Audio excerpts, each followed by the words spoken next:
श्री गुरुवे नमः। जय भगवान नित्यानंद। इस जगत में काल की रीति नीति बड़ी विचित्र है। इसकी गति अगाध है। काल में न दया है, न प्रेम है, न ही क्षमाशीलता। काल केवल अपना कर्तव्य जानता है। कहा जाता है कि काल स्वयं तक को खा जाता है। जब वह स्वयं को ही नहीं छोड़ता तो दूसरों का क्या कहना। वह सबको एक ही तरह से देखता है। वह उसका भी विचार नहीं करता कि कोई राजा है, युवा है या बालक। काल उन भगवान नित्यानंद पर भी झपट पड़ा।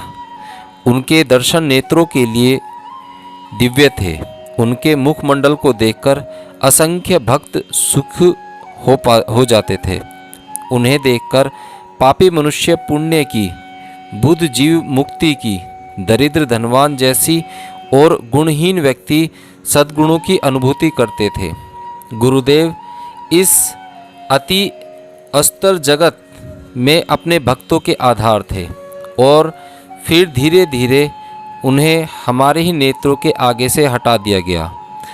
काल का यह कितना क्रूर कृत्य है, लेकिन काल को कोई रोक सकता है भला? सांसारिक लोग मृत्यु को ही जीवन का अंत समझते हैं। इसलिए सांसारिक दृष्टि में भगवान नित्यानंद का अंत हो गया, लेकिन वास्तव में श्री गुरुदेव कभी गए ही नहीं। वे तो नित्य अमर और अनंत हैं। वे अब भी ज्यों के त्यों विराजमान हैं, जैसा कि वो हमेशा से थे। भला नित्यानंद की, नित्य आनंद की मृत्यु कैसे हो सकती है? अदृश्य होने पर भी जिस प्रकार सूर्य प्रकाश फैलाना नहीं छोड़ता, वैसे ही नित्यानंद का कोई अंत नहीं हुआ। अज्ञानी मनुष्य ही समझता है कि सूर्य अदृश्य हो गया है या नित्यानंद की मृत्यु हो गई है। नित्यानंद तो हर प्राणी में विद्यमान हैं। वे सर्वव्यापक हैं। उपनिषद कहती है कि जगत की उत्पत्ति आनंद से हुई है। नित्यानंद सदैव अमर हैं। यदि तुम सचमुच उनके दर्शन करना चाहते हो तो उन्हें अपने अंतर में खोजो। अपने जीवन को त्याग में, वैराग्य में और प्रेम में बनाओ। अपने मन को शुद्ध करो और दूसरों में द्वेष दर्शन न करो। तब तुम स्वयं नित्यानंद हो जाओगे। लेकिन ये बातें तो ज्ञानियों के लिए, ज्ञान प्रेमियों के लिए हैं। उनके प्रेमी भक्तों के लिए जो संवत 2017 आषाढ़ द्वादशी का दिन अत्यंत ही दुखदायी, कलेशप्रद व असहनीय था। 2 महीने पहले ही श्री गुरुदेव ने महाप्रयाण की तैयारी आरंभ कर ली थी। उन्होंने भोजन करना छोड़ दिया था। वे कभी जलाहार और कभी थोड़े से फलाहार पर रहने लगे थे। वे काफ़ी क्रुश हो गए थे। भक्तों के अनुरोध करने पर भी वे अन्न लेने के लिए राजी नहीं होते थे। भक्तों ने डॉक्टर को बुलवाया, पर भगवान अपने ही आनंद में मस्त थे। उन्हें डॉक्टर अथवा दवाई किसी में भी रुचि नहीं थी। वे अपनी मर्जी के मालिक थे। शरीर को और अधिक रखने के लिए उन्हें कोई विवश नहीं कर सकता था। ब्रह्मा का हो या चींटी का, शरीर की गति एक ही होती है। जन्म, वृद्धि, परिवर्तन, रोग, क्षय तथा मृत्यु, ये 6 अवस्थाएं सभी के शरीर पर लागू होती हैं। यह प्रकृति का नियम है और उसे तोड़ा नहीं जा सकता। प्रकृति में भी जो सीमित है वह कभी असीमित नहीं हो सकता। यदि ऐसा न होता तो राम और कृष्ण अभी भी अपने भौतिक रूप में हमारे साथ होते। सृष्टि के आरंभ से ही जगत अटल नियमों में बंधा हुआ है। जिसका भी जन्म हुआ है उसकी एक दिन मृत्यु होगी। यह ऐसा ही है।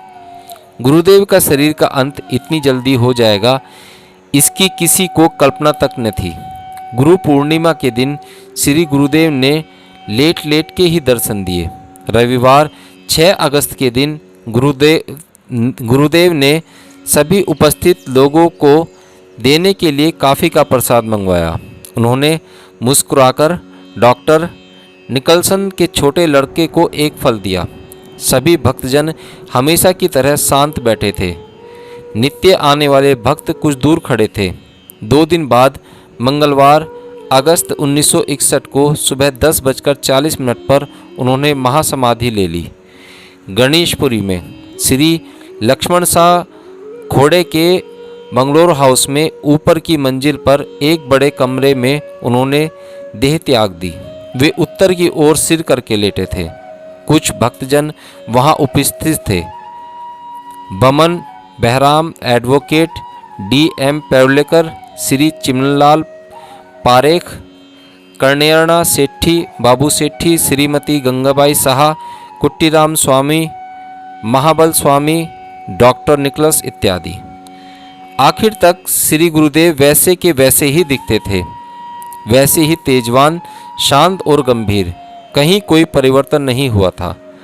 महापरायण के कुछ मिनट पूर्व श्री गुरुदेव के हाथ और पैर सीधे हो गए। कई वर्षों से उनके जोड़ गठिया के कारण जकड़ गए थे। उनके प्रारब्ध भोग का अंत हुआ।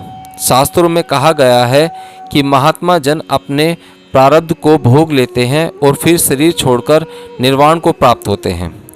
डॉक्टर निकलसन श्री गुरुदेव की हथेलियों पर और मैं उनके पैरों पर कोमलता से हाथ फेर रहा था। पांवों में प्राण का प्रसारण रुक गया।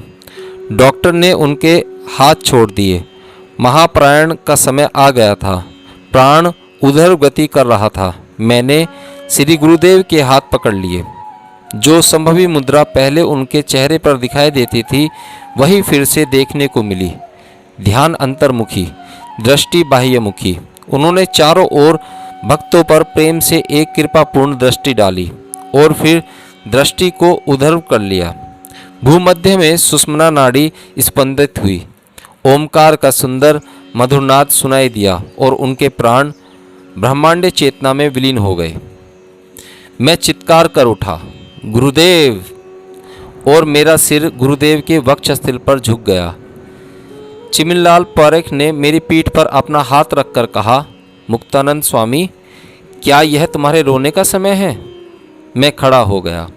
जो कुछ हुआ था उसे समझने में भक्तों को कुछ क्षण लग गए। उनके देखते देखते ही गुरुदेव ने प्राण छोड़ दिए। उनका शरीर स्थिर और शांत हो गया।